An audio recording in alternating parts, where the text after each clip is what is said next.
E aí galera, nós tivemos uma manhã de treinamento aqui no Vovozão nesta quinta-feira.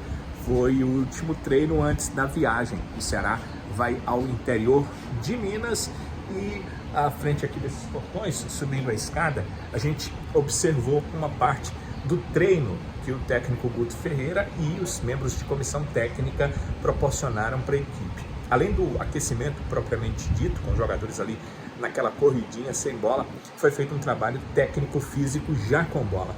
E deu para perceber que não era só um aquecimento, porque havia um trabalho de posse de bola, tanto com jogadores de defesa, quanto com jogadores de meio campo e de ataque também. O Guto não estava participando, mas seus assistentes estavam, certamente com informações passadas pelo próprio técnico Guto Ferreira. Você pode observar nas imagens que os atletas que estavam entregues ao departamento médico devem seguir por lá porque não participaram desse treino.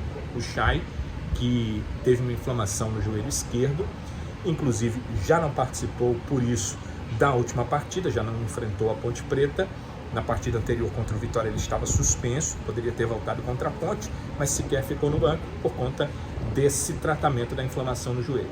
O William Formiga, lateral esquerdo, que teve estiramento muscular no adutor da coxa direita. O William Formiga, que inclusive seria titular nessa partida, porque ele teria essa opção de utilizar o William Formiga, porque o Paulo Vitor está suspenso, completou na última partida a série de 3 cartões amarelos. E o atacante Nicolas, que segue em tratamento, ele teve uma lesão muscular na parte posterior da coxa esquerda. Esses 3 atletas não participaram do treinamento, eles não estiveram em campo no treino da manhã desta quinta-feira no Vovozão. O que enseja algumas coisas para a gente ver aqui. Primeiro, sem um outro centroavante, o Bissoli deve seguir como titular. Acredito que sem nenhum problema. A única coisa que o Guto poderia fazer era se utilizar ali do Saulo Mineiro, que também joga como centroavante, tem jogado ali como um segundo atacante naquele setor. É uma possibilidade, mas entendo que o Bissoli deve continuar, até porque o Saulo rende mais jogando como centroavante. Então essa é uma tendência natural. Em relação à lateral esquerda, com a ausência do Paulo Vitor, há a tendência de que o Danilo Barcelos seja o jogador para aquele setor. Tem tido poucas oportunidades.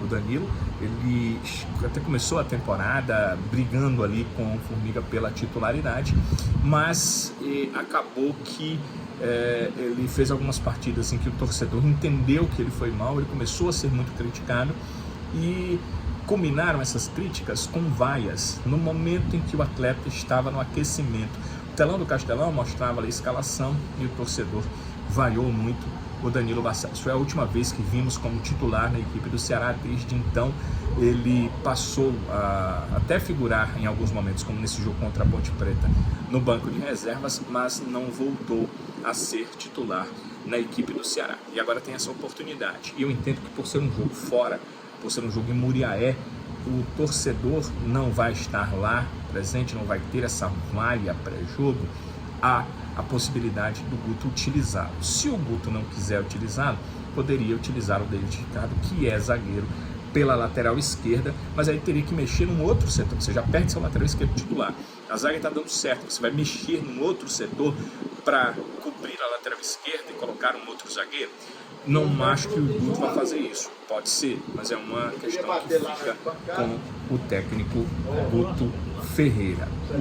Nesse trabalho de hoje, nós não vimos a presença do Eric Puga, o atacante.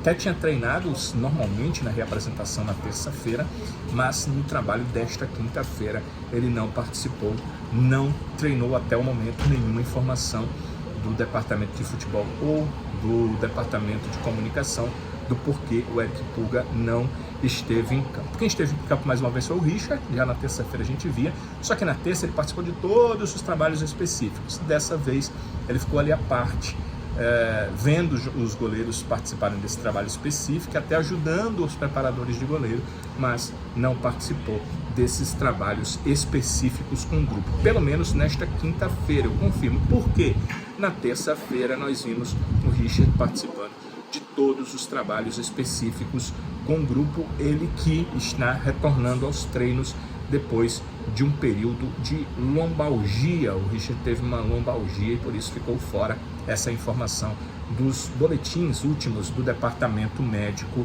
do Ceará. O que o Ceará vai fazer? Ainda nesta quinta-feira à noite, o grupo viaja, deixando a capital cearense e seguindo ao Rio de Janeiro.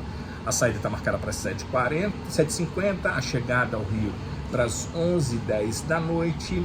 E nesta sexta-feira, pela manhã, o técnico Guto Ferreira comanda um trabalho nas Laranjeiras. Ele comanda um trabalho para o grupo e os jogadores voltam para o hotel, almoçam. À tarde, a partir das 2h, a viagem final, deixando o Rio de Janeiro e seguindo até o interior de Minas para Muriaé. Tem 2 motivos para o Ceará ir ao Rio de Janeiro e não a Belo Horizonte. O primeiro deles é que o voo é direto, e o voo para Belo Horizonte, na empresa que serve a CBF, que serve a Série B, que serve ao Campeonato Brasileiro, nas 2 principais divisões, teria que fazer uma conexão. Então o Ceará vai ao Rio, porque é mais perto. Segundo, porque é direto, né? Segundo, porque é mais perto. São 297 quilômetros. Se fosse para Belo Horizonte, seriam 312 quilômetros. Um pouco mais, com uma viagem de conexão, não tinha nem o que pensar. O Ceará vai ao Rio de Janeiro, a viagem começa às 2h, a previsão é de que às 7h da noite a delegação alvinegra esteja chegando lá na cidade de Muriaé. E em Muriaé, nenhum treinamento, o último é mesmo na sexta nas Laranjeiras. Em Muriaé, o Ceará só aguarda confronto que faz diante da equipe do Tombense. A partida está marcada para este sábado às 5 da tarde, 25ª rodada dessa Série B do Campeonato Brasileiro.